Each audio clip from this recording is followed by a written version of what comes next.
अब यहाँ पर आप लोगों से यहाँ पे कंपैरिजन आप लोगों का डिफरेंस आप लोगों से पूछा भी जा सकता है और यहाँ से क्वेश्चन बन सकते हैं, एमसीक्यूज बन सकते हैं। कहते हैं difference between the ionization energies of alkalies and alkaline earth metals, यानी अल्कली मेटल्स और अल्कलाइन मेटल्स के बीच में डिफरेंस जो है, उनके आयोनाइजेशन एनर्जी का डिफरेंस जो यहाँ से आप लोगों ने बताना है। अब सबसे पहले यहाँ पे आयोनाइजेशन एनर्जी की डेफिनेशन है। यहाँ पे इसको अगर हम डिफाइन करना चाहें तो हम कह सकते हैं कि the ionization energy is required to remove the valence electron from the outermost shell of a gaseous atom to form a positive ion. एक गैसियस एटम आप लेते हैं, उसके आउटर मोस्ट शेल से आप क्या करते हैं, वैलेंस इलेक्ट्रॉन यानी आउटर मोस्ट शेल से इलेक्ट्रॉन जो होते हैं वो रिमूव करते हैं, जिसकी वजह से वो पॉजिटिव आयन की फॉर्मेशन करता है। अब इस पूरे प्रोसेस के लिए जितनी एनर्जी रिक्वायर्ड होती है ना, उसको हम आयोनाइजेशन एनर्जी का नाम देते हैं। जैसे फॉर एग्जांपल सोडियम आप लोगों ने गैसियस स्टेट की सूरत में ले लिया। अब आप क्या करते हैं, इसके आखिरी शेल से एक इलेक्ट्रॉन जो थे वो रिमूव करते हैं। उस इलेक्ट्रॉन जब इलेक्ट्रॉन रिमूव होगा तो वो केटाइन की फॉर्मेशन करेगा। अब ये जो केटाइन की फॉर्मेशन है खुद ब खुद नहीं होगी, बल्कि इसके लिए बाहर से एनर्जी प्रोवाइड करनी होगी। अगर इनको एनर्जी मिलेगी तब जाके इलेक्ट्रॉन क्या करेगा, अपने आखिरी शेल से बाहर निकालेगा। अब आगे कहते हैं ionization energy of an element is measured experimentally in joules और किलो जॉल पर मोल। अब ये भी आपसे पूछा जा सकता है कि आयोनाइजेशन एनर्जी को हम किस यूनिट में मेजर करते हैं, तो जॉल्स और किलो जॉल पर मोल में हम इसको मेजर करते हैं। अब सबसे पहले आयोनाइजेशन एनर्जी को तो हमने डिफाइन कर लिया। अब हम यहाँ पे अल्कली मेटल की आयोनाइजेशन एनर्जी देखेंगे। इस आयोनाइजेशन एनर्जी को हमने बहुत डिटेल में देखा था यूनिट 3 में, पीरियोडिसिटी ऑफ प्रॉपर्टीज़ में हमने उसको बहुत डिटेल में देखा था। तो सबसे पहले हम देखते हैं, कहते हैं जो अल्कली मेटल्स होती हैं ग्रुप 1 के एलिमेंट्स होते हैं। हाइड्रोजन के अलावा जितने भी एलिमेंट्स होते हैं ग्रुप 1 के, उसको हम अल्कली मेटल कहते हैं। जैसे यहाँ पे आप देख सकते हैं, हाइड्रोजन के अलावा बाकी जितने भी आपको एलिमेंट्स नजर आ रहे हैं ये सारे के सारे अल्कली मेटल्स हैं। अब अल्कली मेटल्स जिसमें आते हैं lithium, sodium, rubidium, potassium, rubidium, caesium, francium, ये क्या है, अल्कली मेटल्स हैं। ये मोस्ट इलेक्ट्रोपॉजिटिव एलिमेंट होते हैं, मतलब ये बहुत ईजिली इलेक्ट्रॉन रिमूव कर सकते हैं क्योंकि इसकी आयोनाइजेशन एनर्जी बहुत ज़्यादा कम होती है। अब कहते हैं ये जो एलिमेंट होती है ये अपने आखिरी शेल से एक इलेक्ट्रॉन रिमूव कर देते हैं। अब कहते हैं the removal of valence electron is very easy, ये बहुत इजीली इलेक्ट्रॉन रिमूव कर देते हैं, जिसकी वजह से क्या होती है, बहुत ज़्यादा रिएक्टिव एलिमेंट जो होती है माने जाते हैं। अब आपसे ये कहा जाता है कि ये बहुत ज़्यादा इलेक्ट्रोपॉजिटिव होते हैं, ईजिली अपने आखिरी शेल से इलेक्ट्रॉन रिमूव करते हैं। तो रीज़न आप लोगों ने कौन सा बताना है, आप लोगों ने बताना है क्यों, क्योंकि इसकी जो आयोनाइजेशन एनर्जी बहुत ज़्यादा कम है, मतलब इसको बहुत कम एनर्जी दरकार होगी अगर वो अपने आखिरी शेल से इलेक्ट्रॉन रिमूव करेगा।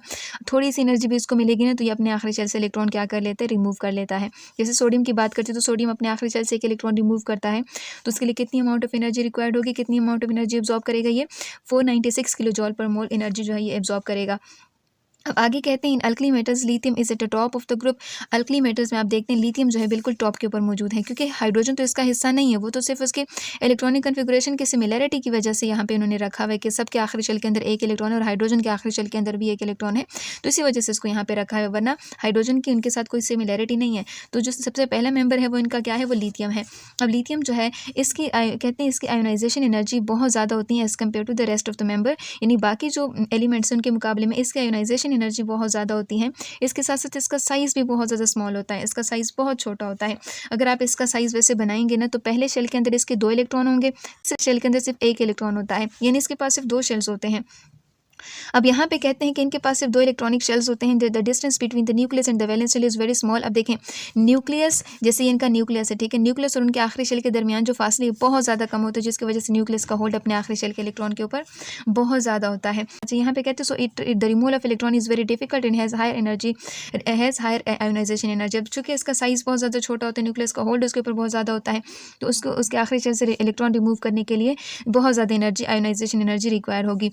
अब कहते हैं जैसे हम टॉप टू बॉटम जाते हैं ना तो जो एटॉमिक नंबर होते हैं ना एटम्स का वो इंक्रीज हो जाता है, जिसकी वजह से उसका एटॉमिक रेडियस बढ़ जाता है। जैसे आप जाते हैं ना, हर एक पीरियड के साथ एटम्स में एक सक्सेसिव शेल की एडिशन होती है। जैसे शेल ऐड होगा तो जाहिर दरमियान में और भी बहुत सारे इलेक्ट्रॉन्स आएंगे, जिसकी वजह से एटम का साइज बढ़ जाएगा, एटम का एटॉमिक रेडियस बढ़ जाएगा। रेडियस क्या है, जैसे आप एक सर्कल बनाते हैं, सर्कल के सेंटर से बाउंड्री तक का जो डिस्टेंस होता है उसका आप क्या कहते हैं, रेडियस कहते हैं। तो इसका एटम का जो रेडियस होता है, जैसे हम टॉप टू बॉटम जाते हैं उसका रेडियस बढ़ जाता है, और कहते हैं जो न्यूक्लियस और आखिरी शेल के दरमियान जो डिस्टेंस है वो बहुत ज़्यादा हो जाता है। तो वैलेंस इलेक्ट्रॉन जो होते हैं वो न्यूक्लियस के साथ इतनी मजबूती के साथ नहीं बनते हुए होते, जिसकी वजह से आखिरी शेल से इलेक्ट्रॉन रिमूव करना बहुत ज़्यादा आसान होता है। तो हम ये कह सकते हैं कि जो आयोनाइजेशन एनर्जी होती है, अगर हम टॉप टू बॉटम ग्रुप के अंदर जाएंगे, यानी अगर हम टॉप टू बॉटम जाएंगे लिथियम से सोडियम की तरफ अगर ऐसे आएंगे, तो इसकी जो आयोनाइजेशन एनर्जी होगी वो डिक्रीज होगी, यानी टॉप के ऊपर एलिमेंट की आयोनाइजेशन एनर्जी ज़्यादा होगी, बॉटम के ऊपर जो एलिमेंट्स होंगे उनकी आयोनाइजेशन एनर्जी कम होगी। सो यहाँ पे आप लोगों को आयोनाइजेशन एनर्जी की वैल्यूज़ भी दी हुई है, एटॉमिक रेडियस और एटॉमिक नंबर भी साथ में दिया हुआ है। जैसे हम टॉप टू बॉटम जाते हैं, एटॉमिक नंबर जो है वो बढ़ता है, एटॉमिक रेडियस भी बढ़ रहा है। देखिए यहाँ पे वैल्यूज़ आप लोगों को नज़र आ रही होंगी। इसी के साथ आयोनाइजेशन एनर्जी जो है ये कम हो रही है, 520 से लेकर 376, मतलब आयोनाइजेशन एनर्जी में कमी आ रही है। अब यहाँ पर ionization energy of alkaline earth metals की बात करते हैं। अल्कलाइन अर्थ मेटल्स जो होती है सेकंड ग्रुप का ये देखें, सेकंड ग्रुप के जितने भी एलिमेंट्स होते हैं उसको अल्कलाइन अर्थ मेटल्स कहते हैं। और कहते हैं these are second most electropositive element metals of all elements. The alkali metals are the most electropositive. देखें सेकंड मोस्ट क्यों है, क्योंकि इससे पहले जो इलेक्ट्रो पॉजिटिव हैं वो तो फर्स्ट ग्रुप के मेंबर है, तो दूसरे नंबर पे जो इलेक्ट्रोपॉजिटिव मेटल हैं वो कौन से वाले हैं, सेकंड ग्रुप के मेंबर्स हैं, यानी अल्कलाइन अर्थ मेटल्स। अब अल्कलाइन अर्थ मेटल्स के आखिरी शेल के अंदर क्या होते हैं, 2 इलेक्ट्रॉन्स मौजूद होते हैं और वो 2 इलेक्ट्रॉन लूज करके केटाइन की फॉर्मेशन करते हैं, M+2 की फॉर्मेशन करते हैं। जैसे हमने देखा था कि कैल्शियम जो है ये 2 इलेक्ट्रॉन लूज कर देता है और ये कैल्शियम +2 की फॉर्मेशन कर लेता है, ठीक है। इस तरह अगर आप मैग्नीशियम की बात करेंगे तो मैग्नीशियम भी क्या करेगा, 2 इलेक्ट्रॉन लूज कर देगा और Mg+2 की सिंथेसिस कर लेगा, ठीक है। तो यानी 2 इलेक्ट्रॉन क्या कर सकते हैं, रिमूव कर सकते हैं और ये केटाइन की फॉर्मेशन करते हैं। अब कहते हैं alkaline earth metals are compare to the alkali metals many dissimilarities are noticeable. अब देखें अल्कली मेटल्स और अल्कलाइन मेटल्स जो होते हैं उनके बीच में बहुत ज़्यादा एक आपको डिफरेंसेस आपको नजर आते हैं, डिसिमिलैरिटीज आपको नजर आती हैं। कौन कौन से, सबसे पहले जो मेन डिफरेंस है ना, आपसे क्वेश्चन ये पूछा जाता है कि what is the difference between alkali metals and alkaline earth metals. तो आप लोगों ने इसका डिफरेंस अब यहाँ पे नोट करना है। अब सबसे पहले जो मेन डिफरेंस आपको बताया गया, कहते हैं main difference is the electronic configuration, यानी इलेक्ट्रॉनिक कन्फिगुरेशन इनका मेन डिफरेंस है, जिसमें आपको NS2 नजर आ रहा है। कहते हैं for the alkaline earth metals यानी NS1 फॉर अल्कली मेटल्स, यानी अगर इलेक्ट्रॉनिक कन्फिगुरेशन देखेंगे ना तो अल्कलाइन अर्थ मेटल्स के लिए NS2 होगा और अल्कली मेटल्स के लिए NS1 होगा। अब इसका मतलब क्या है, इनका मतलब होगा कोई भी शेल, उनका शेल जो है वो 1 भी हो सकता है, 2 भी हो सकता है, 3 भी हो सकता है। अल्कली मेटल में आपको यहाँ पे 2s1 2s2 3s1 4s1 इस तरह यहाँ पे आप देखेंगे तो 2s2 3s2 4s2, तो इस तरह से आप जब इलेक्ट्रॉनिक कन्फिगुरेशन इनके लिखें तो आपको इस तरह से उसकी इलेक्ट्रॉनिक कन्फिगुरेशन नज़र आती है। अब यहाँ पर कहते हैं कि जो अल्कलाइन अर्थ मेटल्स हैं इनके न्यूक्लियस के अंदर एडिशनल पॉजिटिव चार्ज मौजूद होता है जो कि अल्कली मेटल्स के पास मौजूद नहीं होता। जैसे फॉर एग्जांपल हम यहाँ पर लिथियम की बात करते हैं तो लिथियम के न्यूक्लियस के अंदर इसके एटॉमिक नंबर 3 है ना, इसका मतलब इसके न्यूक्लियस के अंदर 3 प्रोटॉन्स हैं। अगर हम बेरिलियम की बात करेंगे तो इसके न्यूक्लियस के अंदर 4 प्रोटॉन्स होंगे। इस तरह अगर आप सोडियम की बात करेंगे तो इसके अंदर 11 प्रोटॉन्स हैं और अगर आप मैग्नीशियम की बात करेंगे तो इसके अंदर 12 प्रोटॉन्स मौजूद होंगे, ठीक है। यानी प्रोटॉन का डिफरेंस भी हो सकता है, तो ये इनका दूसरा पॉइंट हो गया, ठीक है। इसके साथ कहते हैं also element of group second यानी alkaline earth metals have much higher melting and boiling point as compared to those of group 1 A, यानी ग्रुप 1 ए के मुकाबले में ग्रुप 2 के जो मेंबर्स होते हैं उनका मेल्टिंग और बॉइलिंग पॉइंट होगा वो भी ज़्यादा होगा। तो ये इसका थर्ड जो डिफरेंस होगा ये आप लोग बता सकते हैं। इसके साथ साथ जो अल्कली मेटल्स होंगे ये सॉफ्टर होंगे, बहुत ज़्यादा नरम होंगे, आप इसको नाइफ के साथ इजीली कट भी कर सकते हैं, लाइटर होते हैं, हल्के होते हैं, ठीक है, वेट के अंदर और अल्कलाइन अर्थ मेटल के मुकाबले में। तो ये इसका फोर्थ पॉइंट हो जाएगा। अगर आपसे शॉर्ट क्वेश्चन पूछा जा सकता है what is the difference between alkali metals and alkaline earth metals, तो आप ये 4 पॉइंट्स जो हैं ये बता सकते हैं।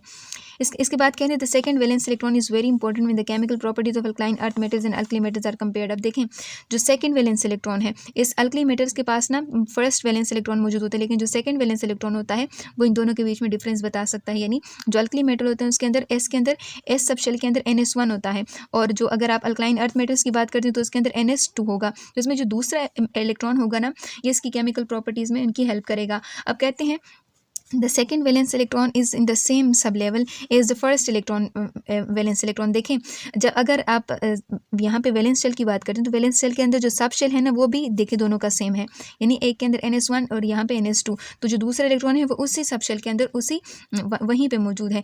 This means that the element of group 2A have the smaller atomic radius due to more nuclear attraction and much higher ionization energy than those of group 1। अब देखो चूंकि न्यूक्लियस के अंदर प्रोटॉन जो है वो बढ़ जाते हैं, शेल के अंदर इलेक्ट्रॉन भी बढ़ जाते हैं, तो न्यूक्लियस के प्रोटॉन और शेल के अंदर जो इलेक्ट्रॉन्स होते हैं उनके बीच में जो अट्रैक्शन होती है वो बढ़ जाती है, जिसकी वजह से एटम का साइज होता है वो थोड़ा सा श्रिंक कर जाता है, थोड़ा सा छोटा हो जाता है। यानी आयोनाइजेशन एनर्जी ग्रुप 1 के मुकाबले में ग्रुप 2 के एलिमेंट की आयोनाइजेशन एनर्जी ज़्यादा होती है। तो हम ये कह सकते हैं कि जो ग्रुप 1 के एलिमेंट्स होते हैं या अल्कली मेटल होते हैं वो ज़्यादा इलेक्ट्रोपॉजिटिव होते हैं अल्कलाइन अर्थ मेटल के मुकाबले में। क्यों? क्योंकि उसके अल्कलाइन अर्थ मेटल की आयोनाइजेशन एनर्जी होती है ज़्यादा होती है अल्कली मेटल के मुकाबले में। अब आगे कहते हैं कि even though the group 2A contains more high ionization energy they still form ionic compounds and containing M2 cations. अब देखें अब ऐसा नहीं है कि इतनी हायर एनर्जी और वो आयोनिक कंपाउंड नहीं बना सकते, ग्रुप 2 के मेंबर भी ग्रुप 1 की तरह आयोनिक कंपाउंड बना सकते हैं। जैसे आप लोगों ने यहाँ पे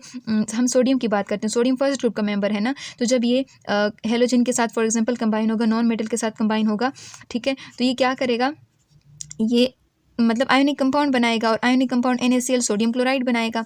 इस तरह अगर हम कैल्शियम की बात करते हैं तो कैल्शियम सेकंड ग्रुप का मेंबर है ना, तो सेकंड ग्रुप के मेंबर के साथ जब ये Cl2 जो है वो कंबाइन होगा तो CaCl2 की सिंथेसिस, देखिए दोनों आयोनिक कंपाउंड्स हैं, यानी आयोनिक कंपाउंड्स ये बना सकते हैं, ठीक है। सो ये यहाँ पे आप लोगों को डिफरेंस बताया गया। इसके साथ साथ यहाँ पे कहते हैं जो मैग्नीशियम होता है, अगर ये एक इलेक्ट्रॉन लूज़ करेगा ना तो इसको अमाउंट ऑफ एनर्जी रिक्वायर होगी, और इस एनर्जी को हम क्या कहते हैं, आयोनाइजेशन एनर्जी का नाम देते हैं। जब ये पहला इलेक्ट्रॉन रिमूव करेगा ना, यानी एस सब शेल से, एस सब शेल के अंदर 2 इलेक्ट्रॉन होते हैं, तो इन 2 में से जब एक इलेक्ट्रॉन रिमूव करेगा तो उसको इतनी एनर्जी रिक्वायर होगी। अब ये कहते हैं to remove the second electron, अब जब ये दूसरा इलेक्ट्रॉन रिमूव करेगा अपने वैलेंस शेल से, ठीक है, तो इसको थोड़ी ज़्यादा एनर्जी रिक्वायर होगी पहले वाले के मुकाबले में। अब ऐसा क्यों है, क्योंकि न्यूक्लियर फोर्स ऑफ अट्रैक्शन बढ़ गई है वहाँ पे। मैग्नीशियम के अंदर ऑलरेडी एक पॉजिटिव चार्ज अपीयर हो चुका है, अब एक ऑलरेडी पॉजिटिव चार्ज अपीयर होने की वजह से इसके आखिरी शेल के अंदर जो इलेक्ट्रॉन है उसके ऊपर न्यूक्लियस का होल्ड बहुत ज़्यादा हो चुका है। अब उससे उस इतनी ज़्यादा स्ट्रॉन्ग न्यूक्लियर अट्रैक्शन से इलेक्ट्रॉन निकालना थोड़ा सा मुश्किल होता है, तो फिर आपको थोड़ी ज़्यादा एनर्जी रिक्वायर होगी। तो देखिए यहाँ पर एनर्जी इसकी बिल्कुल डबल एनर्जी प्रोवाइड की गई है ताकि वो दूसरा इलेक्ट्रॉन भी रिमूव कर सकें। तो हम ये कह सकते हैं कि जो फर्स्ट आयोनाइजेशन एनर्जी होती है वो कम होती है सेकंड आयोनाइजेशन के मुकाबले में। ये सेकंड आयोनाइजेशन एनर्जी होती है किसी भी एलिमेंट की, वो ज़्यादा होती है। अब कहते हैं बेरिलियम जो होते हैं वो थोड़ा सा डिफरेंटली बिहेव करते हैं, और ऐसा क्यों है, क्योंकि वो तो टॉप के ऊपर मौजूद होता है और उसकी आयोनाइजेशन एनर्जी हायर होती है और साइज़ भी उसका बहुत ज़्यादा स्मॉल होता है, तो इसी वजह से न्यूक्लियस का होल्ड अपने आखिरी शेल के इलेक्ट्रॉन्स के ऊपर बहुत ज़्यादा होता है, तो उसकी जो प्रॉपर्टीज़ होती हैं वो थोड़ी सी जो नीचे के एलिमेंट्स होते हैं उनसे थोड़ी सी मुख्तलिफ होती हैं। सो यहाँ पर आप देख सकते हैं आयोनाइजेशन एनर्जी की वैल्यूज़ भी आपको दी हैं, atomic number, atomic radius, second ionization energy की वैल्यूज़ भी आपको दी गई हैं। तो इसमें आप देख सकते हैं जो फर्स्ट आयोनाइजेशन एनर्जी है वो कम है, जो सेकेंड आयोनाइजेशन एनर्जी वो ज़्यादा है। क्यों, क्योंकि ऑलरेडी पॉजिटिव चार्ज आप इलेक्ट्रॉन निकाल रहे हैं, तो ऑलरेडी पॉजिटिव चार्ज के ऊपर जो ऑलरेडी पॉजिटिव चार्ज एटम के ऊपर जो कि पॉजिटिव चार्ज अपीयर हो चुके हैं, और इसका मतलब क्या है, न्यूक्लियस का जो होल्ड है ना अपने आखिरी शेल के इलेक्ट्रॉन्स के ऊपर वो बहुत ज़्यादा स्ट्रॉन्ग है, और वहाँ से फिर इलेक्ट्रॉन रिमूव करना थोड़ा सा मुश्किल होता है, तो इसी वजह से आपको फिर ज़्यादा एनर्जी रिक्वायर होती है। अब आगे कहते हैं यहाँ पर इन्होंने एक्सप्लेनेशन एक तरह से दी हुई है कि जो आयोनाइजेशन पोटेंशियल की वैल्यूज़ होती है, जैसे हम टॉप टू बॉटम जाते हैं वो क्या होती है, वो डिक्रीज़ हो रही है। आयोनाइजेशन पोटेंशियल की वैल्यू, आयोनाइजेशन एनर्जी ही की बात हो रही है, ठीक है, ये दोनों सेम नाम है। तो यहाँ पे आप लोगों को यहाँ पे जैसे हम नीचे जाते हैं देखिए 800 से लेकर 500 में बात आ चुकी है। कहते हैं एटॉमिक नंबर इंक्रीज़ होते डाउन द ग्रुप्स। अब देखें अब ऐसा क्यों है, आयोनाइजेशन पोटेंशियल या आयोनाइजेशन एनर्जी की वैल्यूज़ डिक्रीज़ क्यों हो रही है, क्योंकि जैसे हम टॉप टू बॉटम जाते हैं तो एटॉमिक नंबर जो है वो बढ़ रहा है, ठीक है, एटॉमिक नंबर बढ़ने की वजह से बहुत ज़्यादा शेल्स दरमियान में ऐड हो जाते हैं, और न्यूक्लियस और आखिरी शेल के दरमियान जो डिस्टेंस होता है वो बढ़ जाता है, जिसकी वजह से न्यूक्लियस का होल्ड अपने आखिरी शेल के इलेक्ट्रॉन के ऊपर थोड़ा सा कम हो जाता है, और उन वैलेंस शेल से इलेक्ट्रॉन रिमूव करना थोड़ा सा आसान हो जाता है। उसके लिए फिर थोड़ी सी कम एनर्जी चाहिए होती है, थोड़ी सी कम आयोनाइजेशन एनर्जी चाहिए होगी। अब कहते हैं comparison of ionization energy of group 1A and group 2 element shows that lower ionization energy values of group 1A makes ion formation easier in these elements, just alkali metals are comparatively more reactive than group 2A। अब जब ionisation energy की values का आप comparison करते हैं ना group 1A और group 2A का, तो वहाँ पे आपको देखने को मिलता है कि जो ग्रुप 1A होते हैं उनकी आयोनाइजेशन एनर्जी कम होती है ग्रुप 2 के मुकाबले में, और यही वो रीज़न होता है कि जिसकी वजह से वो आयन की फॉर्मेशन जो है वो बहुत ज़्यादा कर सकता है, ठीक है, यानी ग्रुप 1A जो वो ईजिली आयन की फॉर्मेशन कर सकता है ग्रुप 2 के मुकाबले में। तो ये इसी वजह से ग्रुप 1A जो है वो बहुत ज़्यादा रिएक्टिव होता है ग्रुप 2 के मुकाबले में। अब कहते हैं मूविंग फ्रॉम अल्कली मेटल, अगर हम अल्कली मेटल से अल्कलाइन मेटल की तरफ जाते हैं तो मेल्टिंग और बॉइलिंग पॉइंट हो जाते हैं, डेंसिटीज हो जाती हैं, हार्डनेस जो होती हैं वो इंक्रीज़ होती हैं। हमने कहा ना कि जो ग्रुप 1 के मेंबर्स होते हैं वो सॉफ्ट होते हैं, उसकी डेंसिटी अलग होगी। जैसे हम ग्रुप 1 से ग्रुप 2 की जब जाएंगे ना तो वहाँ पे जो सॉफ्टनेस होगी, जो मेल्टिंग एंड बॉइलिंग पॉइंट होंगे वो भी क्या होंगे, वो इंक्रीज़ हो जाएंगे। मेल्टिंग पॉइंट का मतलब वो सॉलिड से लिक्विड में आप इसको कन्वर्ट करेंगे। बॉइलिंग पॉइंट का मतलब कि आपने लिक्विड में उसको कन्वर्ट किया, उसको लिक्विड से आप गैसियस फेज में उसको कन्वर्ट कर रहे हैं। However, the decrease is trend in the electropositivity, conductivity, reducing power and atomic radii। अगर अब जैसे देखिए आप फ्रॉम लेफ्ट टू राइट जाएंगे ना, यहाँ से आप लेफ्ट टू राइट जाएंगे तो यहाँ पे जितने भी एलिमेंट्स होंगे इसके एटॉमिक रेडियस कम होगा। इसके साथ साथ इन्होंने कहा है कि रिड्यूसिंग पावर है, कंडक्टिविटी है, इलेक्ट्रोपॉजिटिविटी है, वो भी इंक्रीज़ होगी, वो भी डिक्रीज़ होगी। इसके साथ साथ यहाँ पे आप देख सकते हैं कि जो इलेक्ट्रोपॉजिटिविटी है वो डिक्रीज़ हो जाएगी, मतलब इलेक्ट्रॉन देकर केटाइन की फॉर्मेशन वाली जो प्रॉपर्टी है ना वो ग्रुप 1 के मुकाबले में ग्रुप 2 के पास थोड़ी सी कम होती है। सो हमने यहाँ पे क्या देखा हमने, अल्कलाइन अर्थ मेटल्स को देखा और उसमें हमने इसकी वेरियस प्रॉपर्टीज़ देखी। हमने कहा कि अल्कलाइन अर्थ मेटल्स जो थे हमें अर्थ क्रस्ट में बहुत ज़्यादा देखने को मिलते हैं। इसके साथ साथ हमें ज़्यादातर ये सल्फेट की सूरत में देखने को मिलते हैं। इसका जो एस सब शेल होता है वो कंप्लीट होता है, ठीक है। आखिरी शेल के अंदर एस सब शेल होता है और इसके अंदर 2 इलेक्ट्रॉन्स जो होते हैं मौजूद होते हैं। इसके साथ साथ इन्होंने आयोनाइजेशन एनर्जी के वेरियस ट्रेंड्स हमें बताए गए हैं। अल्कली और अल्कलाइन अर्थ मेटल्स के बीच में कंपेरिजन हमें बताया गया है। हमें कहा गया कि जो फॉर अल्कली मेटल्स होती है उसकी आयोनाइजेशन एनर्जी होती है ये कम होती है और ग्रुप 2 के मुकाबले में, और यही वो रीज़न होता है कि जो अल्कली मेटल होते हैं उसकी ये ईजिली इलेक्ट्रॉन लूज़ कर देते हैं, इसकी इलेक्ट्रोपॉजिटिविटी ज़्यादा होती है, बहुत ज़्यादा जल्दी के टाइम की फॉर्मेशन करते हैं ग्रुप 2 के मुकाबले में या अल्कलाइन अर्थ मेटल्स के मुकाबले में। और यहाँ पे आप लोगों को दोनों के बीच में डिफरेंस भी बताया गया, तो आपसे शॉर्ट क्वेश्चन में पूछा जा सकता है, आपसे MCQs यहाँ पूछे जा सकते हैं। अल्कलाइन अर्थ मेटल्स कहाँ कहाँ पे देखने को मिलते हैं, यहाँ पे हमने ये पढ़ा। इसके साथ साथ यहाँ पे हमने कहा कि जो फर्स्ट आयोनाइजेशन एनर्जी होती है कम होती है सेकंड आयोनाइजेशन एनर्जी के मुकाबले में, और रीज़न क्या है वो रीज़न हमने देख लिया। कुछ और प्रॉपर्टीज़ हमने यहाँ पर डिस्कस किया। आप इसको एक दफ़ा खुद से रीड करेंगे, इंशाल्लाह इजीली आपको समझ में आ जाएगा। बहुत इंटरेस्टिंग टॉपिक है क्योंकि ये सारी चीज़ें आपको ऑलरेडी पढ़ाई गई हैं यूनिट नंबर 3 में।